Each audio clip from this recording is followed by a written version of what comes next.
Switch 1 is used to increase speed, going from 0% duty cycle to 30, 60, 80, then 98% duty cycle, and the cycle repeats using hardware PWM.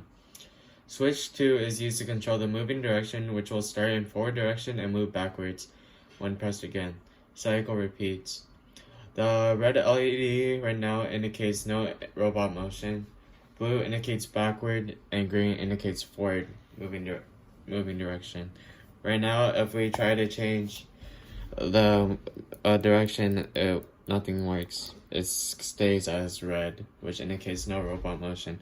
So now we'll test switch 1, and the car would be moving forward at 30% duty cycle and increase the speed until it turns off. And then right now it's staying as no robot motion.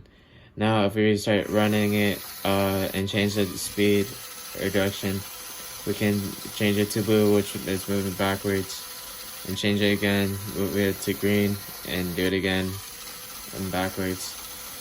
And it'll cycle through until it goes to the initial state, which is 0% duty cycle. And here's another perspective of 2 DC motors being used.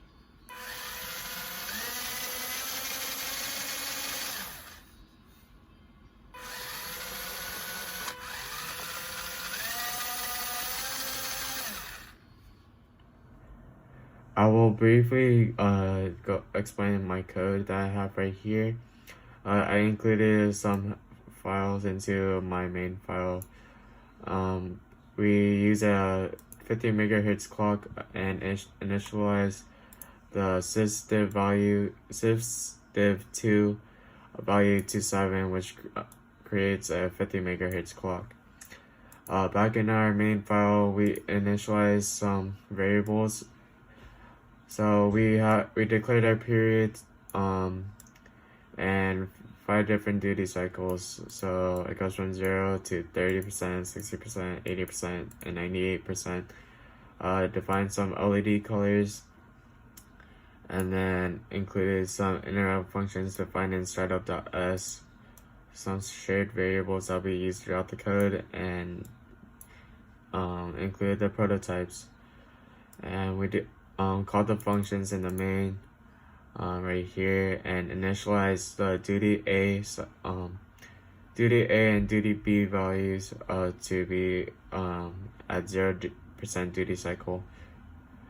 So for the first function that we have, switch init, this initializes port F and ONs PF4, PF0 for falling edge interrupts. This allows switch 1 and switch 2 to work. We have LED in it. This initializes port F and ONs PF3 to PF1 for LEDs. So the colors that we have initialized in here are red, green, and blue. Next function is delay void. This allows the delay bounds for switch by adding delay after each button press. This prevents from the switches acting like multiple button presses. Next we have void PWM0A init and void PWM0A duty. These are outputting on port PB6, and PWM0B init and PWM0B duty outputs on PB7. So for this case, these are our PWM signals that will be sent to our DC motors that controls the speed. PB6 goes low on load and go high on comp A. And then the same thing goes with port PB7. It will go on load and go high on comp down. Then we have motors in it. This will configure PA4. This is the configuration for PA4 to PA7. This controls the direction. And if we declare each bit to 0, 1, it'll go in one direction, and if we declare the bits to 1 0, which is the inverse, it will go in the reverse direction. Next, we have our GPIO port up handler. So I'll quickly go over this. So a switch to is pressed, and if variable duty is not equals to 0% duty cycle, I'll clear the bits for LED and change the direction it'll receive the condition to determine the direction state. So since the button is pressed, it will receive either a value of 1 or 2. If